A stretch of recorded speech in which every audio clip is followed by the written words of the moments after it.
নামাজ শেষ করার পরে একবার বলতে হয় আল্লাহু আকবার, তারপর তিনবার বলতে হয় আস্তাগফিরুল্লাহ আস্তাগফিরুল্লাহ আস্তাগফিরুল্লাহ, একবার বলতে হয় আল্লাহুম্মা আনতাস সালাম ওয়া মিনকাস সালাম তাবারাকতা ইয়া যাল জালালি ওয়াল ইকরাম, আরো বলতে হয় আল্লাহুম্মা আইন্নি আলা যিকরিকা ওয়া শুকরিকা ওয়া হুসনি ইবাদাতিকা। এগুলো পড়তে হবে না?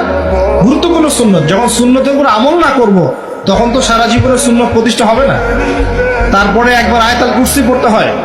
নবীজি বলেছেন সাল্লাল্লাহু আলাইহি ওয়াসাল্লাম, যে ব্যক্তি প্রত্যেক ফরজ নামাজের পর আয়াতুল কুরসি তেলাওয়াত করে মৃত্যু ছাড়া জান্নাতে যাওয়ার জন্য কোনো বাধা নাই তার। আলহামদুলিল্লাহ, মরে গেলে জান্নাতে চলে যাবে ইনশাআল্লাহ। এরপরে আরো আছে আল্লাহুম্মা লা মানিআ লিমা আ'তাইত ওয়া লা মু'তিয়া লিমা মানা'ত ওয়া লা ইয়ানফা'ু যাল জাদ্দি মিনকাল জাদ। আরো অনেক দোয়া কালাম আছে। 33 বার সুবহানাল্লাহ, 33 বার আলহামদুলিল্লাহ, 33 বার আল্লাহু আকবার, তারপর কালিমা শাহাদাত, তারপরে একবার সূরা ফালাক, একবার সূরা নাস, একবার সূরা ইখলাস। এগুলো পড়ে উঠে আসবেন। আমরা কিন্তু এই সুন্নগুলোর চাইতে এখন ওই মুনাজাতকে বেশি গুরুত্ব দিই, তাই না? মোনাজাত করলেন, উঠে চলে গেলেন, তার সুন্নতগুলো আমল করবে কে?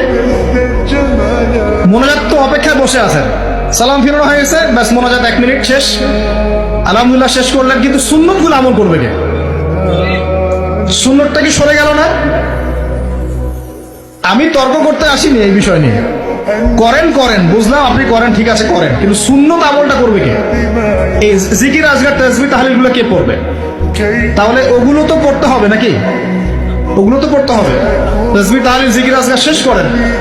আল্লাহ পাক তৌফিক এনায়েত করুন। আমিন।